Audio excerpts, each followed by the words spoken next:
M Mukesh എം.എൽ.എയുടെ രാജി ആവശ്യപ്പെട്ട് മഹിളാ കോൺഗ്രസ് എം.എൽ.എയുടെ വീട്ടിലേക്ക് മാർച്ച് നടത്തി. പ്രവർത്തകർ എം.എൽ.എയുടെ കോലവും കത്തിച്ചു. പോളയത്തോട്ടിൽ നിന്നും ആരംഭിച്ച മാർച്ച് വീടിന് സമീപം പോലീസ് തടഞ്ഞു. തുടർന്ന് പോലീസും പ്രവർത്തകരും തമ്മിൽ ഉന്തും തള്ളുമുണ്ടായി.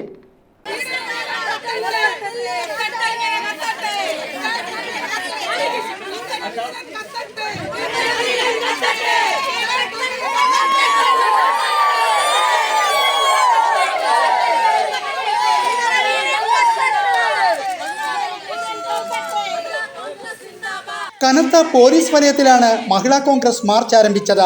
ചലച്ചിത്ര മേഖലയിൽ നിന്ന് നിരവധി വനിതകളാണ് എം മുകേഷിനെതിരെ പീഡന പരാതികളുമായി ബന്ധപ്പെട്ട് രംഗത്ത് വന്നുകൊണ്ടിരിക്കുന്നത്.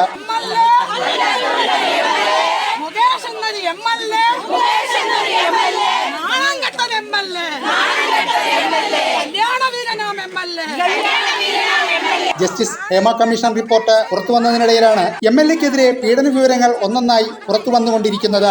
അഡ്വക്കേറ്റ് എസ് ബിന്ദുകൃഷ്ണ മഹിളാ കോൺഗ്രസ് മാർച്ചും ധർണയും ഉദ്ഘാടനം ചെയ്തു. ശക്തമായ സമരവുമായി കൊല്ലത്തെ മഹിളാ കോൺഗ്രസ്, കൊല്ലത്തെ കോൺഗ്രസ്, സംസ്ഥാനത്തെ കോൺഗ്രസ് മുന്നോട്ട് വരുമെന്ന് മാത്രം പറഞ്ഞുകൊണ്ട് ഒരിക്കൽ കൂടി ധാർമ്മികത നഷ്ടപ്പെട്ട സ്ത്രീ പീഡകനെന്ന് കേവലമായ ആരോപണത്തിനപ്പുറത്തേക്ക് വസ്തുതാപരമായി പെൺകുട്ടികൾ പറയുന്ന മുകേഷ്, അതുപോലെ തന്നെ അവർ പറഞ്ഞ ഓരോ നടന്മാരും, അമ്മയുടെ സെക്രട്ടറി സിദ്ദിഖ് രാഷ്ട്രീയ പൊതുജനങ്ങളെ സമ്മർദ്ദം കൊണ്ട് രാജിവെച്ചു. അപ്പോ കേട്ടു ചാനലിൽ ബ്രേക്കിംഗ് ന്യൂസ് കാണിച്ചു ബാബുരാജ് സെക്രട്ടറി ആവും. ഇന്നതേ ബാബുരാജ് പീഡിപ്പിച്ചെന്ന് ഈ അമ്മയിൽ ഇങ്ങനെ അമ്മയുടെ മുൻ സെക്രട്ടറി ഇടവേള ബാബുവിനെതിരെ ഇതേ ആരോപണം. അമ്മയുടെ ഇപ്പോഴത്തെ സെക്രട്ടറി, ഇനി സെക്രട്ടറിയൊക്കെ ആരും ഇല്ലേ അമ്മയിൽ? ആരും കിട്ടുമോ?